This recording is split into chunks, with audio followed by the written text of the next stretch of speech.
Hi, I'm Loris Alexander. This is Bridge City News, and here are some of the top stories we've been following. The widow of slain Calgary police officer Sergeant Andrew Harnett is pregnant with the couple's first child. Plus, 2 more UCP MLAs return to Alberta from their trips abroad. And Alberta reports an estimated 400 new cases of COVID-19 on Saturday. Your nation, your province, your southern Alberta. From the heart of Lethbridge, it's Bridge City News Weekend Edition. Thank you for joining us. The Calgary police officer killed in the line of duty leaves behind his wife Chelsea, who's pregnant with the couple's first child. Sergeant Andrew Harnett died during a traffic stop when 2 men already known to police, with one of them wanted on assault warrants, allegedly took off in their SUV, striking and dragging the officer. A police liaison who has been working with Harnett's wife and other family members said they continue to be overwhelmed with grief. When the family is ready, Calgary Police Service will share a statement from them. In the meantime, they've asked for privacy. 2 more Alberta MLAs are returning home from holiday trips abroad. Pat Green, the MLA for Lesser Slave Lake, posted a statement on Facebook Saturday confirming he's on his way back to Alberta from a trip to Mexico. A photo posted on Green's Facebook account on December 24th shows Green wearing a t-shirt in a cave with tropical plants in the background. Jason Steffen, MLA for Red Deer South, is also returning from a trip to Arizona. In an email statement Saturday, Steffen said he flew to Phoenix on December 31st. He said he bought the ticket in October. Global Affairs Canada has advised Canadians against non-essential travel out of the country until further notice. The Alberta government's COVID-19 travel restrictions page restates the federal advisory against non-essential travel. An estimated 400 new cases of COVID-19 was reported in Alberta Saturday by the province's Chief Medical Officer of Health, Dr. Dina Hinshaw. Hinshaw reported that 8,100 laboratory tests have been recorded on January 2nd with a 5% positivity rate. Alberta's hospitalization and ICU totals remained stable, and the total number of deaths posted on the province's website remains at 1,046. There are 14,555 active COVID-19 cases in Alberta, the province's website states. That total has been slowly declining since December 13th, when the number peaked at 21,112. PTSD, or post-traumatic stress disorder. It has affected so many, including our veterans. Coming up, a powerful segment showing the struggles many have with PTSD on a daily basis. During my time in the military in 1992, in order for me to go to Somalia, I was prescribed mefloquine, which is an anti-malarial drug that was given soldiers of that era, in fact, until very recently. I had a severe reaction to it, as did many others.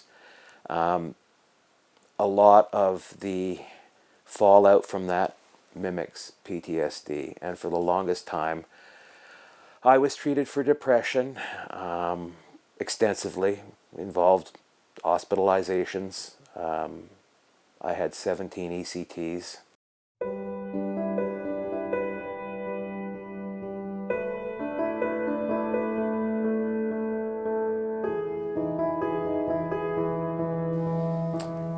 Not a happy time in my life.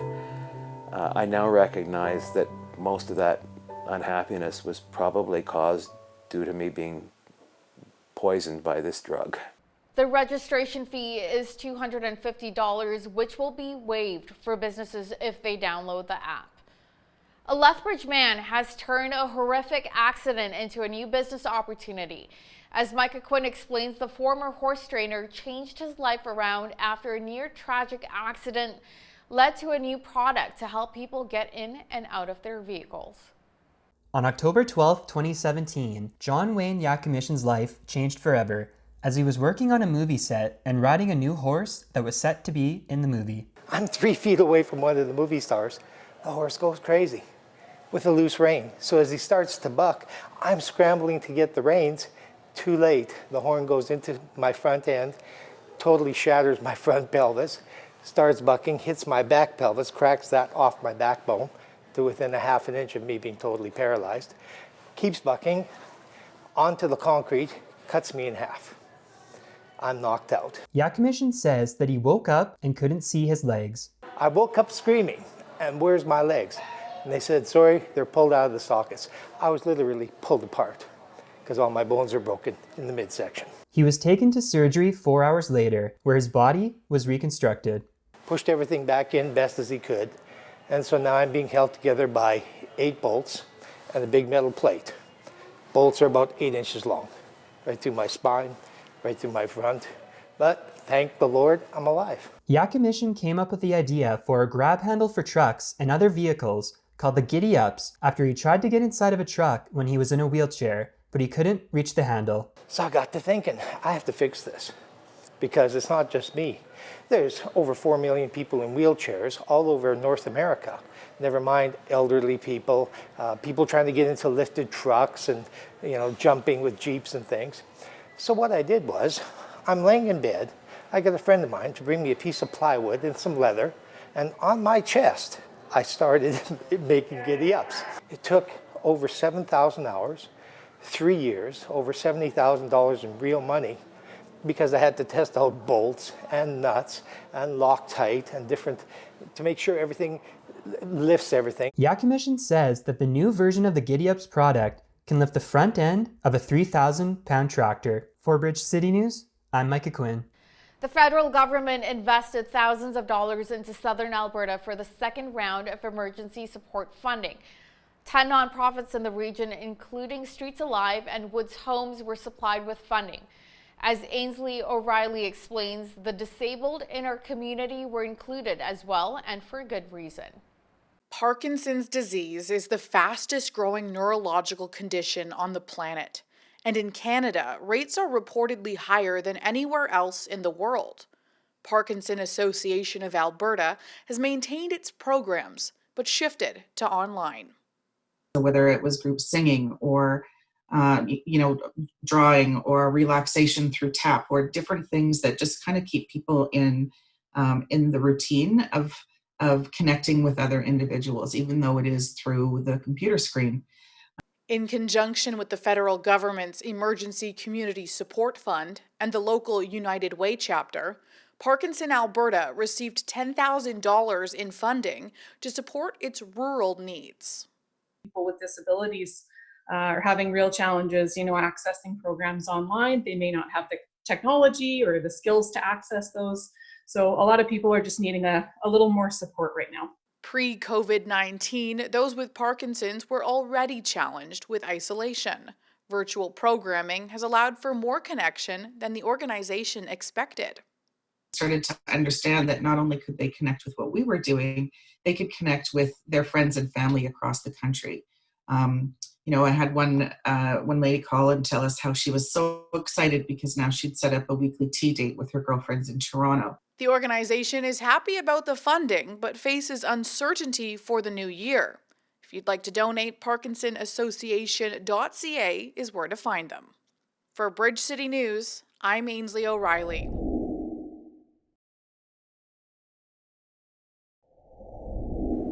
Recapping one of our top news stories, the Calgary police officer killed in the line of duty on New Year's Eve leaves behind his wife Chelsea, who's pregnant with the couple's first child. A police liaison who's been working with Harnett's wife and other family members said they continue to be overwhelmed with grief. And taking a look at weekend weather, overnight just a few clouds with a southwest wind and a low of -2 degrees. Expect mainly sunny skies along with a high of +6 for Monday.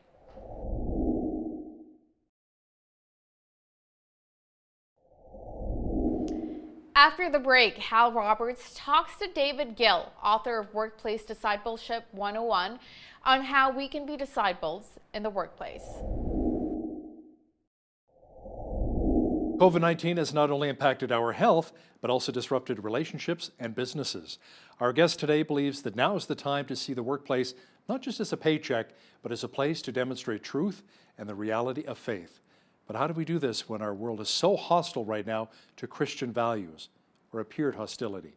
David Gill is the author of 9 books, one of which we're featuring today called Workplace Discipleship 101, and he joins me now from Oakland, California via Skype. David, welcome to Bridge City News. It's great to be with you. Now, you start out by distinguishing between the workplace and the marketplace. What's the real difference here? Well, what I'm really interested in is what does our faith, what does our confession that Jesus is Lord mean for our work? Okay, and a lot of things have been written about this. It's kind of a movement of the last 30 or 40 years.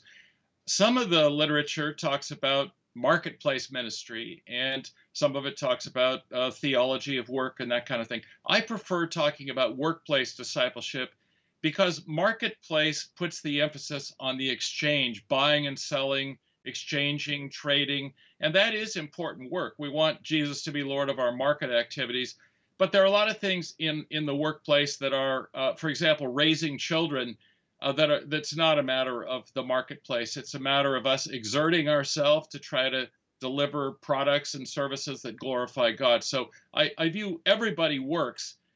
Some of them work in marketing. A lot of times we hope we get paid for our work, but just being paid doesn't make it work. Work is where we put out an effort to create products and services that glorify God and meet the needs and sometimes the wants of people, of our neighbors and people around us. So what are some of the major challenges people face in today's world in being a workplace disciple? Well, I think, externally speaking, of course, the rise of technology and robots and artificial intelligence, this is displacing some traditional work. People are losing jobs in manufacturing because robots are taking over, but that's also true in medicine and a lot of other fields as well. So certainly technology is a great challenge. Globalization means we're competing with workers from all over the world, and sometimes that creates disruptions. But of course, COVID is the latest thing, and this is a massive disruption where some people have lost their jobs, and most of the rest of us are working much more from home. So that's a huge challenge these days. But I would actually say, Hal, the biggest challenge of all is the fact that Christians haven't thought enough about this, and we don't really know what it means for Jesus to be Lord of our work. We're not seeing the lessons of Scripture. And, I often say Jesus had more to say about money, property, and wealth than he did about heaven and hell and a whole lot of other subjects that are very important, but still we tend to neglect and overlook, and we don't, and a lot of times our pastors aren't really prepared by their seminary or Bible school backgrounds to see those lessons, and often our pastors don't have any experience working out in workplaces outside of church turf. Now, you list 5 steps that believers need to prepare themselves in order to be most effective in the workplace. Name some of those steps. Well, the first step is to make the commitment, because I think just like almost anything, getting fit, for example, it's not going to happen if we approach it randomly and say, well, I better get fit this year. No, we've got to actually make a commitment, share that with others who will hold us accountable and support us. So making the commitment, I think, is the first thing to say, I am going to commit myself to honoring Jesus Christ in my work. Secondly, it's learning how to connect our work with our prayer life. I talk about how we're really good at emergency prayers about our work. Lord, I'm about to get fired, or Lord, they're harassing me at work, or something like that.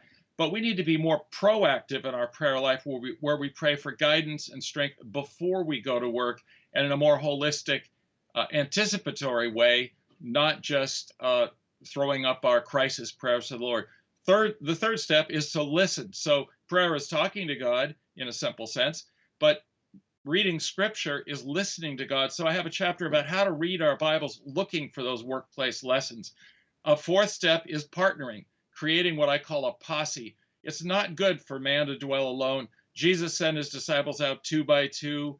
We need to have partners who are praying with us and supporting us. So I feel like individualism is a great enemy, really, that undermines our capacity to honor Christ in the workplace. We need prayer partners, people who understand our work, and we can share what's going on with them. And then the fifth step is what I call lifelong learning, where we want to we, as disciples of Christ, we want to get better at our jobs. So we want to study in order to be as good as we can be, deliver excellence at work. But it's also about wisdom. So much of the knowledge and information in the world today is bits and pieces of breaking news and opinions and things like this. We need a deeper kind of wisdom that comes out of Scripture, but also comes, I recommend reading more history of our profession, for example, history and stories of Christian leaders who we can learn from. So there's a whole agenda that I describe in my fifth step there of preparation to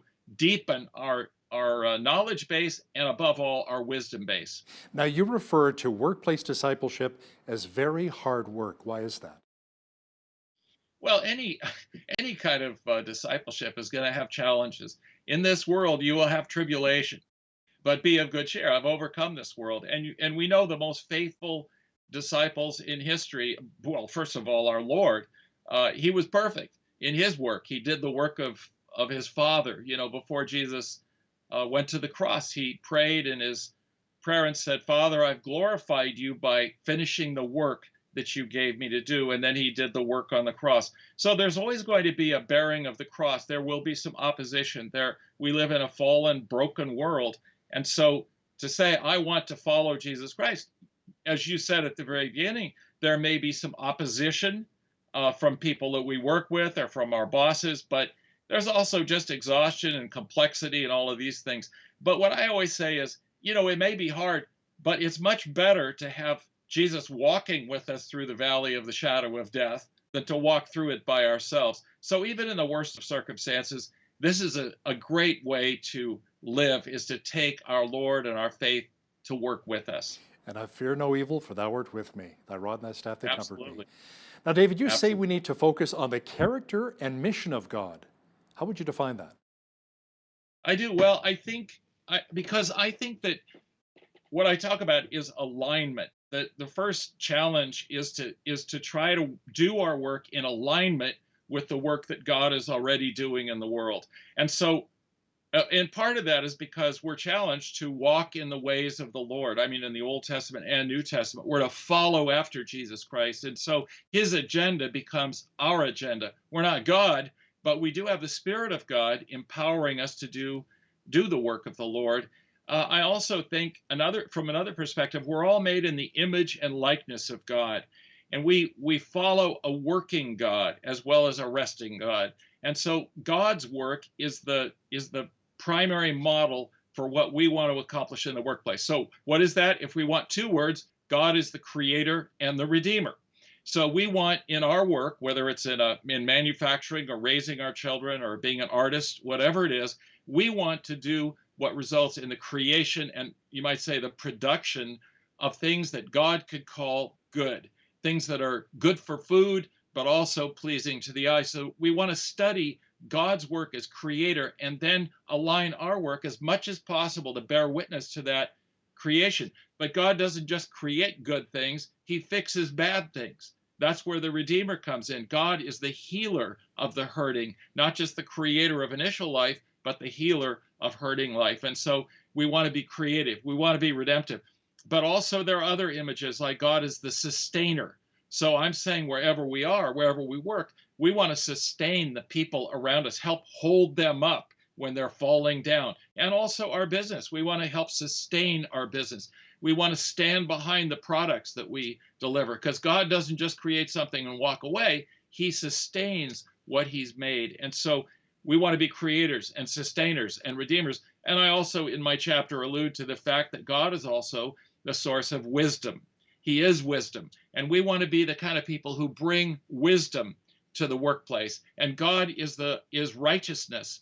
And so we want to be people like the prophets call for. We want to be people who stand up for justice and for fairness. If somebody's being mistreated, if our customers are getting something that's not what we promised, we want to be people who stand up for what's right and what's just. And then the sixth characteristic is God is the finisher, not just the Alpha, but the Omega. God finishes the work that he's begun in us and in the world. So we want to be the kind of people who follow through in our work and finish and bring excellence and glory to God. So that's what I mean by the character of God becomes our basic philosophy of what makes for good work, faithful to the ways of God. So if you put it in a baseball analogy, God's not only the starting pitcher, but he's the closer as well in the game of life here. So David, why do you believe that accountability is vital to us as believers? Well, we're accountable to God, first of all. We give an answer for how we live our lives. We believe in that uh, from day to day, but also from the eternal perspective. We're going to stand before the judgment seat of Christ and give an account. So I think that accountability is important. But we also need to be accountable to other people in our lives, people who are men and women of God who can hold us accountable. And we need to invite that accountability. We don't just want a posse of people who will always just praise us for whatever we do. And we want people who love us enough to say, look, I think you shouldn't go in this direction, or we share a problem and they could say, I wouldn't go this direction. And so it's on that level too, accountability to God, but also to others around us. Now, there's a vast difference between available information at our fingertips and wisdom needed to really understand it. David, how can we really develop discernment when it comes to the two? Well, I think, first of all, the fear of the Lord's the beginning of wisdom. So that is going to be the basis. My father was a mid-level accounting executive all of his life, and he didn't go to seminary, or he actually didn't even go to college. But my dad read Proverbs every morning of his life. There are 31 chapters. So every day my dad read a different chapter of Proverbs every day, all of his life. And I think, that's where the wisdom comes from, common sense, you might say, which is not so common. But so I think the wisdom comes there, but also it comes from a lot from perspective. Wisdom is from perspective, not getting lost in the details, but not just seeing the trees, but seeing the forest. And so the Bible helps us develop this kind of wisdom. It's practical knowledge and discernment. And then, of course, I also think it's from our posse, because, in Romans, I love this chapter 12, where Paul says, do not be conformed to this world, but be transformed by the renewing of your mind, that you may prove what the will of God is, what is good and acceptable and perfect. And then he immediately says, but don't think of yourself more highly than you ought to think, but think soberly. You have one gift, but you don't have them all. So we need that community in order to figure out what is the will of God. What is that good and acceptable and perfect thing to do in my work? I need others. I can't think more highly of just my own self than I ought to. David, what's a good biblical insight that almost anyone can share in a secular workplace? Think of one maybe right on the top of your head. Well, servant leadership. I mean, this is something Jesus taught. People in the world love to lord it over others, but I'm your Lord, and I don't do that. I'm among you as one who serves. And we're challenged to think not how to impose our leadership and lean on people like that, like a dictator or something, but instead we're here to serve people. So yes, we do need to assert leadership in the sense of holding people accountable who are working for us, or our kids as they're growing up. But we want to do it as servants. We're really here to serve God and actually to serve others as well. So that's one thing. I think this community thing is also taught from cover to cover in the Bible, that it's not good for one to dwell alone, man or woman to dwell alone. We need others. David and Jonathan made a covenant. Ruth and Naomi made a covenant to support each other. Jesus sent his disciples out 2 by 2. So I would always argue in any workplace where I am on behalf of collaboration and teamwork, and not just doing things all by ourselves. So there is individual responsibility and capability, but we're much stronger if we always stress the importance of teams. And I would do that in my secular workplace, you could say. I wouldn't necessarily quote the Bible initially. I'd tell them later on if people ask, well, why are you so strong on teams? I would probably say, well, it comes out of my faith. But I would promote that anywhere, on a faculty or anywhere. David, we have about 30 seconds left in the interview here. Can you suggest quickly a way to handle workplace conflict? Well, I love the Beatitudes as a model for our own character, which can be applied to handling conflict. So the point of the whole thing is really, I think, in number 7, blessed are the peacemakers, for they will be called the children of God. We want people to have peace with God, but peace with each other as well. Now, how do we get there? I think the Beatitudes are a progression. So it begins in being poor in spirit. We'll never be able to help people overcome conflict if they won't be humble and say, we're messed up. We need to work at this. And then from being poor in spirit goes lamenting that poverty and brokenness. Blessed are those who mourn, being meek and gentle, not trying to be the control freak in the situation. And then pursuing what is just and righteous and true. We've got to do that, but we won't see that justice if we don't start out in openness and humility. If we just plunge in and search for justice immediately without that openness, I don't think we'll get there. But justice must be accompanied by mercy, the fifth beatitude, and purity of heart, integrity, if we want to get to number 7, which is to be a peacemaker. We never look more like the children of God than when we are peacemakers. Those who are peacemakers will be called the children of God. And then number 8 is, blessed are those who are persecuted for righteousness, for theirs is the kingdom of heaven. And this is the realism end of the Beatitudes, saying even if you work this way and try to resolve conflicts, it's not always going to work. And sometimes people are going to attack you and accuse you of bad faith, but hang in there. Keep working on God's righteousness agenda. Some solid insight and wisdom. David Gill, author of Workplace Discipleship 101. Thanks for joining me today from Oakland, California. It's great to be with you, Hal. Thanks so much. The storms of life can at times take a real toll on our mental and emotional health. Today we're chatting with a woman who has an amazing story of healing and how God helped her after she was viciously gang raped about 10 years ago. Her name is Colette Aikema, Associate Speaker with Faith Beyond Belief, an organization whose mission it is to help Christians become effective in sharing Christ in everyday conversations. Colette, welcome to BCN. Thank you so much for having me. I'm just honored to be here, so thank you.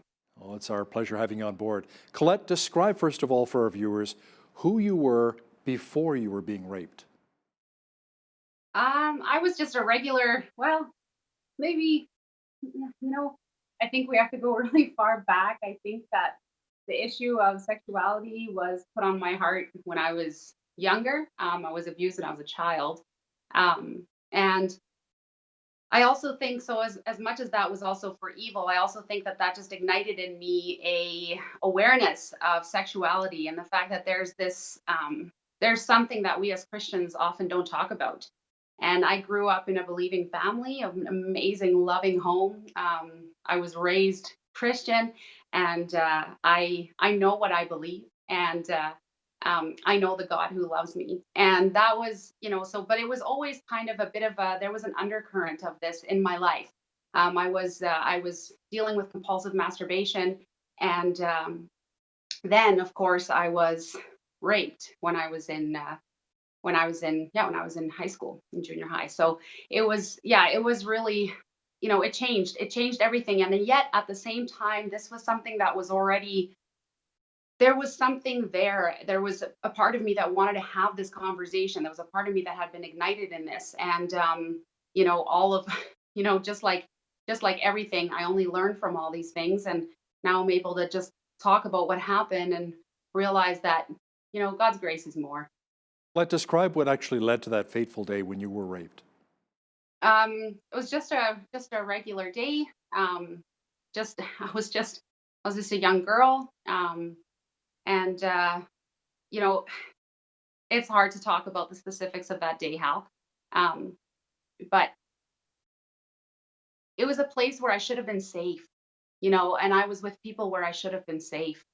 And I was not being kept safe that day. And it was just terrible realizing that I could be in a safe community and be, I think I grew up knowing that, knowing the scriptures, knowing that we all have gone astray. We all like sheep have gone astray, and there's no one who does good, not even one. And yet you believe that people just won't do certain things, right? And then I had to learn that even Christians themselves will do depraved things. And that was very, very difficult because it completely shattered my spirituality and my faith in my community. And yet, God was able to keep me safe at that time afterward. So. Those people who attacked you, were they ever captured and charged? No, they were not. Wow. Is this still an open investigation or is it a cold case with the police?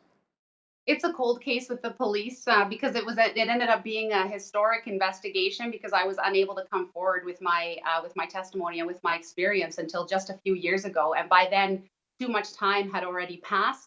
And when the perpetrators were, in being investigated, they denied, they refused to have lie detector tests, and then refused basically all communication, and then the investigation went dead from there. Let me ask you something, Colette. It's been about 10 years now. Have you been able to forgive those who did this horrifying thing to you? Yes, I have. I have been able to forgive them. And my body and my mind do not forget. And even my heart does not forget. But my life is full of brokenness as well. And like I said, we are all equal under God. We've all sinned equally. And so, yes, I have forgiven them. Colette, how did this really affect your relationships with men and women? I think it just kind of blew up what was already an issue for me. So I was already, just like any regular girl, I was going through the end of puberty, and so just like any other any other girl, I was jittery around boys. I became aroused at awkward times. I wondered if I was gay because I there were girls that I really loved. I wondered if I was bi. I wondered if maybe I was actually a boy. And so all these things were on my mind. But uh, the rape, and then the especially what's really important for people to understand is that because of what happened, the trauma, I also became addicted to pornography. And it wasn't just, people tend to say, well, girls, it's different for girls. Girls are not addicted to hardcore pornography. Well, yeah, they are. When we Google something, we find the exact same thing as men. We find the exact same thing as children and as seniors, right? So we need to realize that the internet's not discretionary that way. And as much as people say that women are not visually wired, we also are visually stimulated, some women more than others, and we're not all the same. And so for me, pornography became a real problem. I really struggled with pornography addiction and sexual addiction because of what happened, which, which, which led to all kinds of problems, right? I mean, because of the porn addiction, what happened was it's something we call a hypersexualized outlook on life. So what that means is that I just saw sexuality everywhere. I would just be walking down the road and I would see people crossing the street toward me, and immediately when my mind would go, I bet they're going to go have sex. Completely out of context. And I wasn't raised that way. It's important to understand that that's not how I was. I didn't think anybody else experienced life that way. So I felt very, very outside. I felt very alone. So let's talk about how God really helped, first of all, with your healing after being attacked and raped, and secondly, through this porn addiction. Right. Well, what's really amazing is that I think the one thing that we have to remember is that human sexuality is inconsistent. And human sexuality is subject to change and subject to trauma and subject to brain chemistry and genetics and all these things. But Christian sexuality and moral sexuality is not dependent on those things. And so for me, what became huge was realizing that I was able to see the trauma, I was able to see my addiction, I was able to see the fallout, all the consequences. I was able to see that through the lens of a Christian worldview. And because of that, God reminded me that there are constants, that there are realities, that no matter what happens to my body, no matter what happens in my life, no matter what emotions I have or thoughts I have, these are things that do not change. Objective truths about me, about other people, about the life that God has given me, those are things that do not change. And that completely changed everything, because then it was no longer dependent on how I felt and on how I perceived things to be. I could read the scriptures and trust that reality is what it is, regardless of how I feel. Now, you spoke earlier about maybe some sexual confusion. You thought maybe you were bi at one point in time. Did you receive counseling to help you seek out your true identity when it comes to your sexuality? Yes, I did. So after my husband and I got married, we actually, of course, which is really inevitable when there's sexual trauma and sexual addiction. We started having some problems, and so I went to counseling, and he went to counseling, and it was really what was also amazing was that I was at the university at the time. I was taking a university course on sex addiction. And as I was taking this course, I went into it just thinking, wow, this is fascinating. This is really cool. And then because I enjoyed that, I thought it was interesting to talk about what makes sex addiction addiction and what makes other sexuality normal or healthy. Right. So we talked about that and we had those discussions. And then as time went on and as I was going through counseling, I realized, wait a minute, it makes sense that I am understanding this language because this is a problem that I have. And I didn't even realize it until then.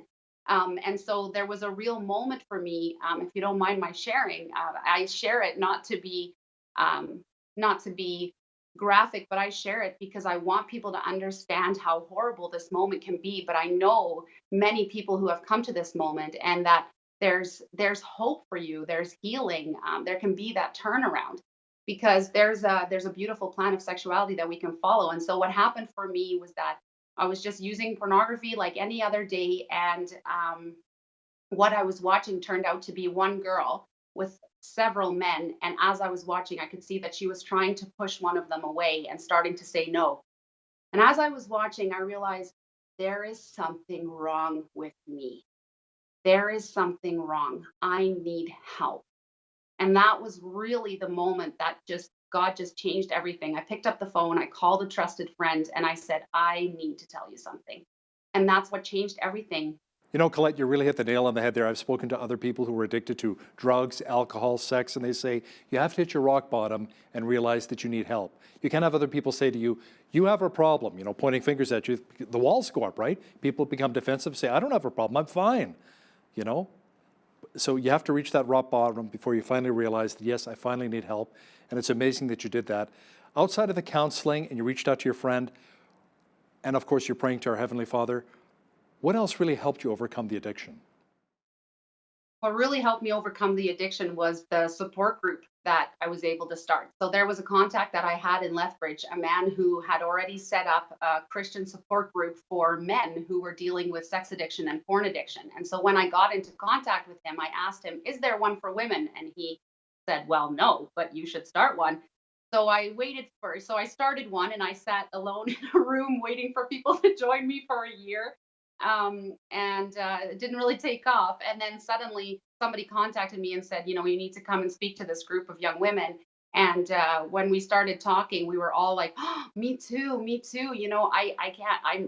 I can't believe you're saying the words that I have always felt. We were sharing stories where we were just speaking each other's language, and it was just unreal. And so we started a support group where we were just praying for each other and helping each other to live out our sexuality the way that we believe we should based on our worldview. And so that's what was really, what I think has been so hard for me in being in Lethbridge in the last few months is knowing that our city, along with so many other cities, have banned the kind of counseling that I went through. And because it was, unfortunately, we think that the type of counseling that comes to, where we talk about sexuality and issues of gender, we think that we have to make sure that we protect LGBTQ people, and we should. And that's why we need to be really careful that we define things, because I've had the therapy that has now been banned, but I have specifically asked for it because it helped me reduce my unwanted sexual attractions and unwanted sexual behavior. And because of that, it is now defined as being illegal. And that's something we need to speak up more. Women like me, people like me, we need to speak up and say, this is counseling that I went to. It was not torture. It was a good thing. And I need to be free to choose the counseling that I went to, because just because something illegal is done to me, does that mean that it should be illegal for me to seek help? Colette, what advice do you have for those who may be going through confusing times like you experienced, especially when it comes to sex and gender? I think what's really important for us to understand is that we've been getting one dimension of an idea about sexuality. And so I've been doing some research into some of the sex education that we get in our community of Lethbridge when it comes to these topics, some of the organizations that provide sex education. And this is where we learned about sexuality. unfortunately, the sex education that we receive and that youth receive is unfortunately it's not holistic in the fact that it doesn't include spiritual aspects. And so what happens is that people like myself, our sexuality gets conflicted with other things and we don't know where to go. And we need to know that there are other options. And so it's really important, especially that the Christian community, that the church community step up and say, there's a Christian worldview, Christian view of sexuality that offers you hope and healing. And it goes far beyond any kind of fleeting sexual identity. You talked about some of the therapy that's available now for women. You know, it's been around for men for a very long time, especially the programs. How about today? Are there still great support programs for women today addicted to porn? I would say, I think if a woman reached out to me now compared to 5 years ago, I think it's possible that there might be a few more resources, a few more books. But to be honest, Hal, it has not taken off as it should. You know, men are getting the help that they need, but there's no the support group for women in Lethbridge is no longer running because there was nobody else who was able to step up and take over. There's not many groups of them, even across Canada, even in the United States. They're there, but you really have to look for them. And in our community, especially in our small community, people feel like there's no help. And that's why I'm so eager to tell people that there is help. And organizations like Faith Beyond Belief really can show you that there's more. There really is hope. I was thinking maybe, you should take the lead and take the charge, and you're doing that already with Faith Beyond Belief. Colette Ikema, Associate Speaker with Faith Beyond Belief, thanks so much for your powerful story today and for joining me. Thank you. Artificial intelligence is a big part of our society. You see the new technology in our phones, hospitals, our vehicles, in so many industries. To talk more about it is Dr. Jeff Zweerink. He's an astrophysicist and a senior research scholar with Reasons to Believe. It's an organization which combines science together with faith, and he joins me via Skype from Los Angeles. Jeff, welcome back to BCN. It's good to be here. Looking forward to our conversation today. Now, give me a brief description about the Ladder of Causation. Now, this helps identify the key steps for an artificial narrow intelligence to move into an artificial general intelligence. Tell me more about that. Yeah, so when I'm thinking artificial intelligence, growing up when I did, this is the HALs, the R2D2s, the things that are sentient, aware of who you are, aware of who they are, and kind of interact in the world. And we've got a lot of AI out there right now, which is this kind of narrow intelligence, which can play a game of chess or figure out what you're saying and ask you or order pizza online for you. And so, but the difference between those are very dramatic because what all of the AI that we have now basically maps this set of inputs to this set of outputs. And so it's a very basically correlative way of looking at things. It's like, I see this, therefore that means this. And so there's this kind of seeing aspect to it. But if you want to get to what humans do, or that artificial general intelligence, you got to move up to the next higher rung, which is not just seeing the correlations, but actually intervening to make something happen. So, say I want to build a pool in my backyard. I can have it look and say, all right, these are the kinds of pools you could put in there. That would be a correlation type thing. But an intervention would be, say, what happens if I remove a wall from the house? Or what if I take the tree out? And then to move to the next letter of causation, the third rung, it's asking, what if I move from Los Angeles to Canada? How would that impact my building a pool? Because the things that happen in Los Angeles are very different from Canada when it comes to building a pool. So that's kind of imagining what could be beyond what is already known. Jeff, I used to have a pool in Southern Ontario, man. The amount of work I had to put in that thing, cleaning it every day. Don't do it. Don't do it. That's all I'm saying.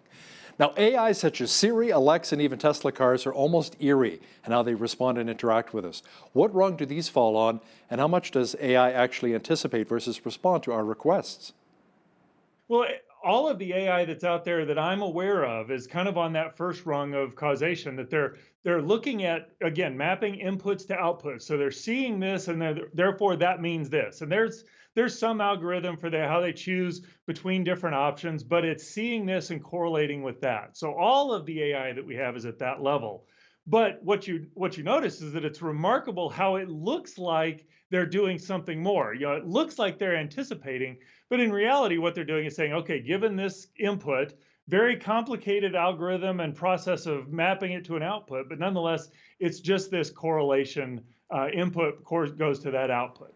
You know, I want to talk to you a bit about some concerns I know people have with when it comes to autonomous vehicles. What happens if somebody was to hack into the computer, the system, and actually kidnap somebody, change their whole course, or maybe cause the brakes to fail? I mean, there's so many things can happen if technology fails or if somebody hacks into the system. No, that's actually a very good point. I mean, when it comes to AI, it is one of these really powerful tools. It can do great goods. It can spot diseases and bad or spots on X-rays far better than people can. It's got that sort of capacity. But the more powerful the tool, the greater good you can do with it, but also the greater damage you can do with it. And so that really calls us as humans to make sure that as we're developing this, we don't just look at the technological side. We also have to look at the ethical and moral side. How do we deal with this powerful tool so that the damage is not caused, but we're actually using it for good? Now, what are some of the myths or misconceptions associated with artificial intelligence?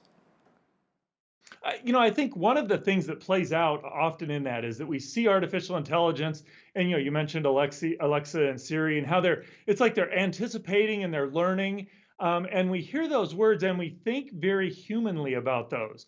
That when I'm talking with you, I hear you saying something, and I think, oh, maybe he's going there. I'm actually thinking, okay, where do I fit into this conversation? What's he trying to do? I'm thinking about it a particular way. Whereas Alexa, Siri, all of the AIs that are out there right now, again, they're just saying, all right, these inputs mean these outputs. They're not trying to consider, what are you doing? Where are you going with this? How can I help? It's really just trying to do what it's programmed to do in that sense. And in that sense, while it is learning, it's not like it's saying, we've been talking this way. Maybe it would be better if we talk this way. That would help us get there better. All it's doing is saying, well, I tried this and this was said, no, it didn't work well. So this worked better. So I'm going to go that way. So it learns in that sense, but it doesn't have that higher level cognition or thinking and saying, hey, what's going on? How do I help accomplish this goal better? Because all it is designed is to do is what it's the goal that it's been programmed to deal with. Now, we've heard that artificial intelligence can learn, but can it think outside of what it's been programmed in to do? Like, can it look ahead and imagine, or maybe backwards to reflect on what might have been? Jeff, what are your thoughts? Yeah, that's a little bit of a subtle question, because often, I'll give a little bit more concrete example. I can talk about learning where a ball goes. And so I could say, I know that if it's going with this speed at this angle, I know it's going to land there. And then I could say, I don't know what happens if it's a different speed and a different angle. But as I grow, I recognize, wait a second, there's a formula I can just plug this into. And so now that I know the formula, I can deal with a whole wide range of situations.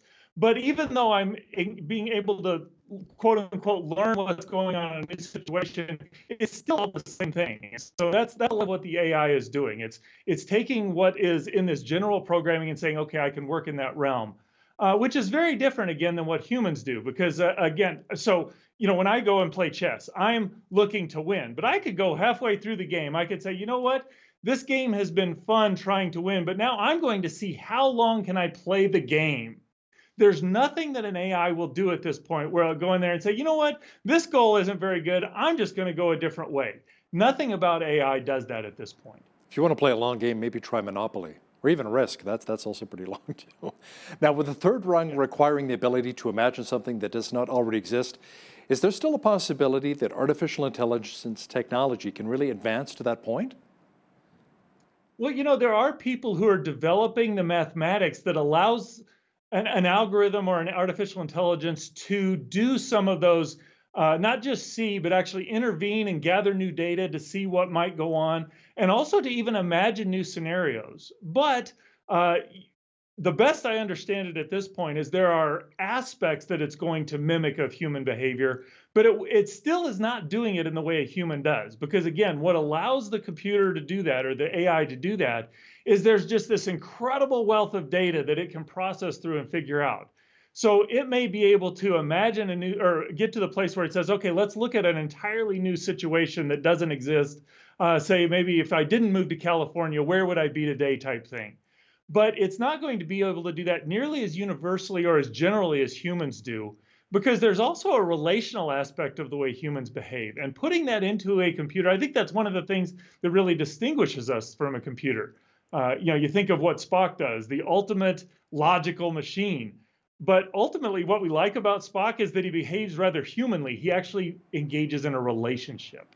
Now, even with the vast advances in AI, how does its limitations reveal the uniqueness of humanity? Well, I think as we begin to think about what is an AGI and how do we get to a general intelligence, what that forces us to do is ask, what is it about humanity that's unique and distinct, and what do we need to do to make a computer do that? It used to be that if we could make, or the thought was, if we could make a computer that could beat humans at chess, that would be a general intelligence, or maybe at poker, or maybe at this. And what we found is that every time we've achieved those goals, we say, all right, we can actually build computers that are far better than humans at chess or any well-defined game, quite honestly, but they still just approach it very differently. We approach it from a thought process, but we also ask, how do we play into this? So when the computer wins the game of chess, it never says, yeah, that was a great game of chess. It doesn't say anything. It just won the game of chess. Whereas I would be very excited if I could beat a grandmaster playing chess, or my team won the Super Bowl. The AI just doesn't think that way. So there is this distinction in how humans are. We're aware of where we stand in the situation, not just accomplishing tasks like an AI would do. Yeah, you're right. It'll just say game over. Thanks for playing. Now, what might that uniqueness say about us, where or who we come from, and our purpose in this universe? Well, I think the fact that an AI doesn't think that way, that we do think that way, leads to the idea that perhaps this is not all there is. If we can imagine worlds outside of our universe, maybe there is a world outside our universe. If our ability to perform tasks is important, but we also are driven to relate to people, maybe we're designed to be relational. And I find that fits very comfortably within Christian theistic thought, that God in and of his being is relational. He's created us in his image. Therefore, we are relational. We're emotional beings. We're social beings. We're also engineer type beings. And so we've got this great wealth of who we are, or the attributes that we share that ultimately flow from being made in God's image. The point is to something that's far bigger than what we are. And I think as we get closer to creating an AI, we see that AI will not match us, that it's made in our image. We see that we're also made in somebody else's image. Elon Musk, Steve Wozniak, and Bill Gates have expressed concerns in the past about the risk posed by artificial intelligence, perhaps that we may rely on it a little bit too much. What are your thoughts? I think that's a definite possibility. We seem to, as a people, be driven towards increasing comfort and avoiding hardships and working less. And that tends to lead to giving away things that protect our freedoms and our liberty and our capacity to take care of ourselves and manage new situations. And so the more we become dependent on it, I really do think that's problematic, especially if we're designed to work and be social and conquer and go out and explore this world, which I think, again, that flows out of a Christian worldview. How about AI potentially taking away people's jobs as well? There's always that concern too. I think that's somewhat inevitable. And there's a good part and a bad part of that, because there are certain jobs that are dangerous and humans get hurt. And so if we can have AIs do that, that just becomes a lot easier. If your screwdriver breaks, you may be sad, but you go to the store and buy a new screwdriver. If you break an arm and you can't work, that's a bigger deal. So there are aspects of what an AI can do that will help humanity. Again, we have to be careful that we don't kind of have that Wall-E type approach where we want the AI to do everything so that we can just sit back, play our games, watch TV, and enjoy sodas on the couch. That's not healthy for us. So how do we ensure the goal of keeping AI's impact on society very beneficial? I think it's incredibly important that as we're developing the technology, we also need to be equally serious about thinking about the ethical, theological, and philosophical ramifications. And I know there are people who've thought about that, and there are people involved in that conversation, but we seem to be kind of driven by what can we do at this point. And I just want to make sure that we're very intentional about making sure we're thinking about, is this a good idea? Do we really want to do this? What does it say about our place? And might we be doing something that ultimately is detrimental to humanity in the way we're developing AI? I think if we can do that, we can use the power that AI will bring by avoiding the consequences that would come by using it improperly. Dr. Jeff Zwerig, Senior Research Scholar with Reasons to Believe, thanks for joining me today from Los Angeles. Enjoyed our conversation. Thanks for having me. On behalf of all of us here at BCN, I'm Hal Roberts. God bless, and thanks so much for watching.